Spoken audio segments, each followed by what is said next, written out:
Welcome to 2025. It is time for New Year's resolutions, and one of those could be that you want to finish your pile of shame or your pile of potential. Before we dive into my unpainted miniatures and grey plastic sprues, let's talk a little bit about that pile of shame video I made last year. So last year I made a video about how to tackle your pile of shame. I stole a method that is often used by project managers to prioritize ongoing projects and applied it to miniature painting. It is called the value versus effort matrix. And simply put, you divide your miniature projects that you have and put them on a matrix like this one. The full video can be checked out right here if you're interested. So I made this video nearly a year ago, and the big question remains, did I actually use this method for my own pile of shame? And I kinda did. It was around the same time that I started playing Star Wars Legion more and more. My Rebel starter army was almost done, so it was a relatively quick win because it has a low effort, high value. After I made my starter box tabletop ready, I started buying more and more Star Wars Legion, actually to a point where I couldn't keep up anymore. And this is where the value versus effort matrix was thrown out of the window. So let's take a look at it, starting with the Star Wars Rebel army that I just talked about. My Star Wars Legion army is ever growing. Most of you might know the situation where I don't really play the game at the moment, but I am looking to do so when the new edition rollout is completed. The current state of my Rebel force is about 80% done. Pretty much all my infantry is done and I painted up most of my Rebel heroes. This limited edition Luke Skywalker, Mr. Han Solo, Leia, Chewbacca, Sabine Wren, Cassian Andor, his buddy K2SO, Chewbacca in an ATST, and like I mentioned, a whole bunch of infantry like fleet troopers, pathfinders, commandos, and finally the Landspeeder. I mentioned Warhammer Underworlds before as the perfect weekend hobby project, and it is, but I only painted one in 2024, these Fire Slayers. Warhammer Underworlds has some of the best GW sculpts, and when I look at what awesome warbands I own, I cannot wait to start painting them. It is really my Age of Sigmar fix without feeling the need to buy entire armies.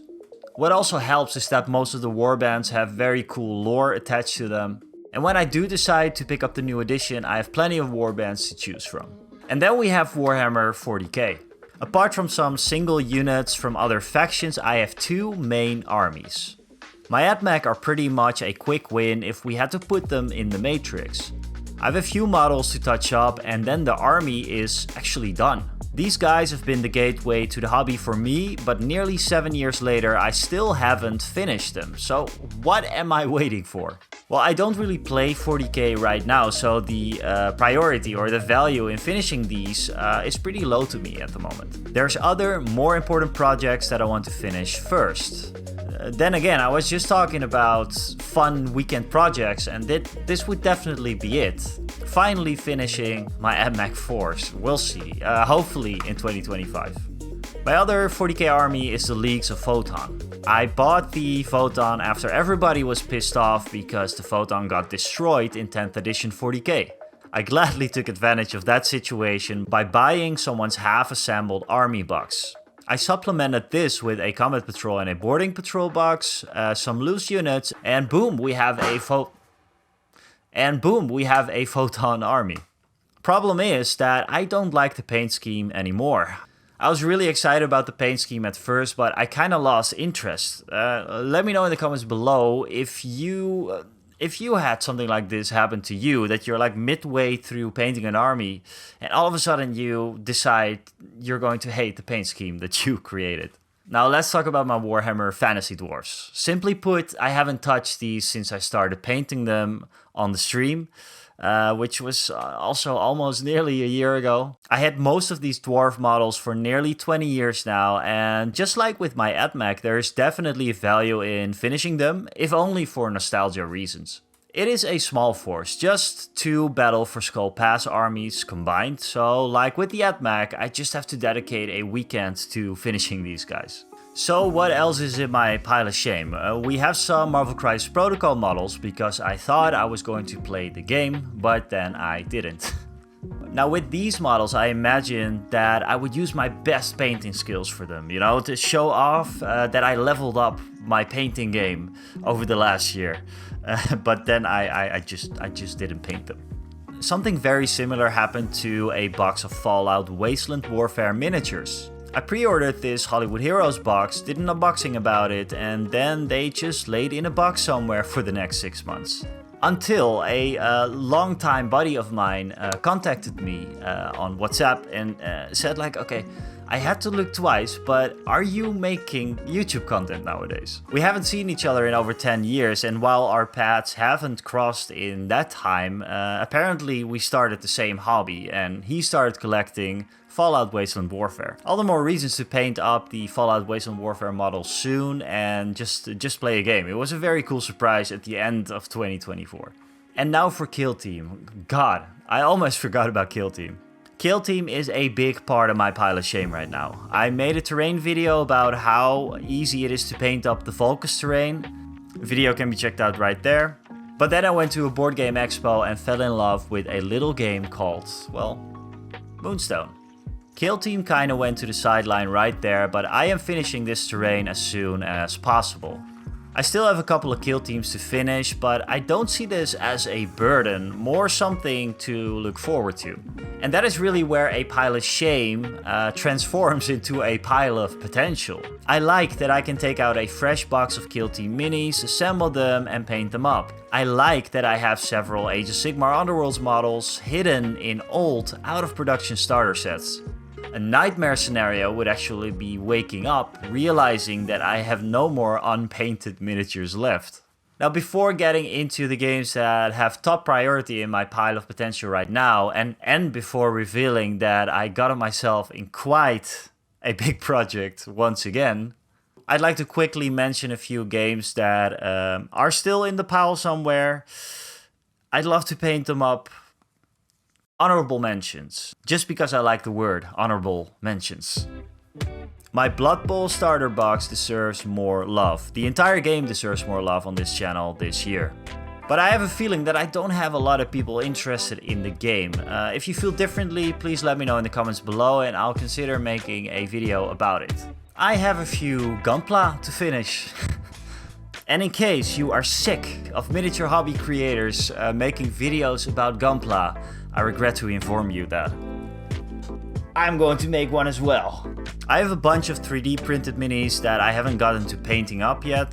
Some of these, like this Wyvern, but especially this Gengar model, are pretty high up the list as soon as I know that I have the skills to actually make it look really good. I was recently contacted by Great Escape Games after I mentioned them in games to look forward to in 2025. I got this very chunky Dead Man's Hand REDUX starter set and you can expect a should you play video in the next few months. But priority number one right now, Moonstone. I fell head over heels with this game last month and I have since signed up for the Moonstone League at a Kleine Wereld, my local game store.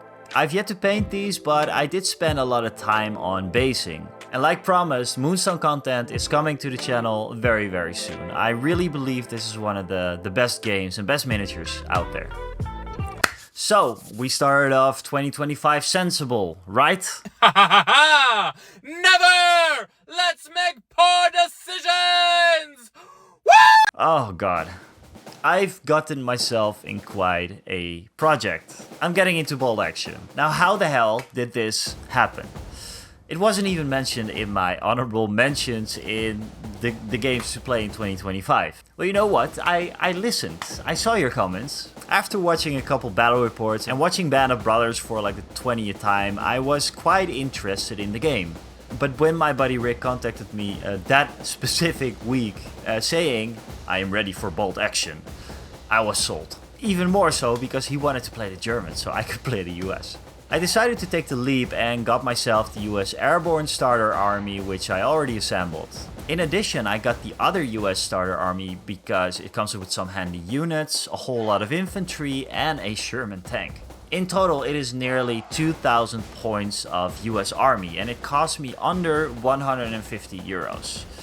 pretty sick considering a 40k army will cost you easily 4 times as much. So my hopes for bolt action are pretty high, and I want you guys to get a feel for what it's like to jump in as a total beginner. I'll make a video, maybe even a video series about me painting my first miniatures, me learning the rules, playing my first game, and my buddy Rick will be highly involved in this same process. So a thumbs up for buddy Rick, and let me know what you guys would like to see in this video. So as you can tell, there's lots of projects on the roadmap for me and the channel in 2025. But first of all, I would like to thank all of you for being here in 2024. You guys have pushed the channel beyond what I expected that it could be. And yeah, I hope 2025 will be a good year for all of you. And if not, at the very least, I hope that I can provide some escapism in my videos. And you know what? Maybe join the Discord, because there's lots of people you can talk to about all kinds of stuff. Thank you so much for joining in and for being here in 2025. Let's rock this year, and I will see you guys later.